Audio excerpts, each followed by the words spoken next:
ایک لیڈر، ایک انسان۔ سامعین، قائد اعظم کی ذاتی زندگی کے کچھ اور دلچسپ گوشے بانی پاکستان کے پرائیویٹ سیکرٹری جناب کے ایچ خورشید مرحوم کی زبانی سنیے۔ وہ لکھتے ہیں، قائد عام سیاستدانوں کی سی چال بازی، عوام کے ساتھ سازش، کسی کو دھوکہ، کسی کو لالچ، کسی کو دھمکی دینا نہیں چاہتے تھے۔ وہ نہایت بے باک واقع ہوئے تھے اور ہر بات صاف کہہ دیتے تھے۔ یہی وجہ ہے کہ مسلم عوام کو جتنا اعتماد محمد علی جناح پر تھا، آج تک کسی سیاسی لیڈر پر نہیں رہا اور نہ آئندہ ہوگا۔ اگر کسی جگہ لیگ کے کارکنوں میں اختلاف پیدا ہو جاتا تو محمد علی جناح کسی فریق کا ساتھ نہیں دیتے تھے۔ وہ عوام کو، عوام کی خواہشات، جماعت اور جماعت کے آئین کو دیکھتے تھے، فریقین کو اپنا پورا کیس پیش کرنے کا موقع دیتے اور اس کے بعد ایک نہایت غیر جانبدار جج کی طرح فیصلہ صادر کرتے۔ قائد کو اپنی پوزیشن کی نزاکت کا بھرپور احساس تھا۔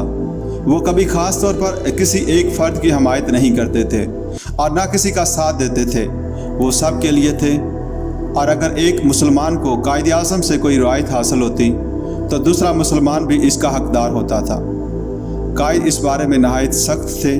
عید الفطر کے موقع پر نماز کے بعد کراچی عیدگاہ میں وہ ممبر پر تشریف لائے اور انہوں نے ایک مختصر تقریر کی، مگر تقریر کے خاتمہ پر بے شمار مسلمانوں سے مصافحہ کرنے سے انکار کر دیا۔ انہوں نے کہا کہ میں ایک مسلمان دوسرے مسلمان میں کوئی فرق روا نہیں رکھ سکتا۔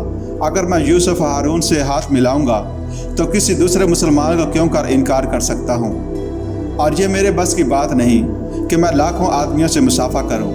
اندازہ لگائیے کہ اتنے بڑے آدمی کے لیے، جس کے کروڑوں مداح اور عقیدت مند ہوں، اس قسم کی بندش اپنے اوپر عائد کر لینا کس قدر مشکل ہے، لیکن محمد علی جناح اس امتحان میں بھی پورے اترتے تھے۔ قائد اپنے دماغی اور جسمانی قوت کو تر و تازہ کرنے یا انہیں آرام دینے کے لیے کوئی خاص ورزش نہیں کرتے تھے۔ ہاں، کبھی کبھار مہینے 2 مہینے میں ایک بار وہ موٹر میں بیٹھ کر سمندر کی طرف جاتے اور سمندر کے کنارے 10 یا 15 منٹ چہل قدمی کرتے۔ یہی ان کی ورزش تھی، یا جو کچھ بھی آپ سمجھ لیجئے۔ سکون کے لمحوں میں عموماً سگار اور کام کرتے وقت زیادہ تر سگریٹ کا استعمال کرتے۔ محمد علی جناح کو ایک مسلسل تمباکو نوش سمجھنا درست نہیں، البتہ وہ سگریٹ کا استعمال متواتر کرتے تھے، لیکن نہایت آہستگی کے ساتھ۔ قائد کو ہندوستانی کھانے بہت مرغوب تھے۔ ان کی طرز رہائش انگریزی تھی۔ وہ کھانا انگریزی طرز سے کھاتے تھے، لیکن ان کی میز پر اکثر و بیشتر ہندوستانی کھانے ہی چنے جاتے تھے۔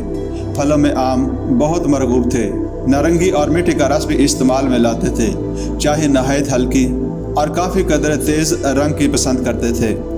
قائد کی مادری زبان گجراتی تھی، لیکن گھر میں بہن بھائی سب انگریزی بولتے تھے۔ نوکروں سے اردو میں، جس قسم کی عام طور پر بمبئی میں بولی جاتی ہے، بات چیت کرتے تھے۔ بچپن میں فارسی کی تعلیم پائی، اس لیے فارسی رسم الخط سے واقفیت تھی، لیکن بعد میں چونکہ اس سے بالکل بے تعلق ہو گئے، اس لیے اگرچہ اردو پڑھ سکتے تھے مگر اس میں دقت محسوس کرتے تھے۔ انگریزی زبان کے ماہر تھے۔ انگریزی لٹریچر میں شیکسپیئر اور شیلے کا انہوں نے بہت مطالعہ کیا تھا۔ کہ ایچ خورشید مزید لکھتے ہیں، لباس کے متعلق کچھ لکھنا لا حاصل ہے، کیونکہ سب جانتے ہیں کہ ان کا لباس ہندوستان بھر میں بہترین اور موزوں ترین گنا جاتا تھا۔ ہندوستانی اور انگریزی لباس ہی زیب تن رہتا تھا۔ ایک طرف جہاں وہ لباس نہایت قیمتی اور عمدہ سلا ہوا پہنتے تھے، دوسری طرف انہیں ہر قسم کی خوشبو اور سینٹ سے زیادہ رغبت نہیں تھی، اور وہ کبھی ان کا استعمال نہیں کرتے تھے۔ آپ انہیں دیکھتے تو ان کے بالوں کو ہمیشہ خشک پاتے۔ قائد نہایت حاضر جواب واقع ہوئے تھے، اور یہ بات غالباً عدالتوں سے انہیں ورثے میں ملی تھی، ان کی طبیعت میں بھی اور مزاج میں بھی۔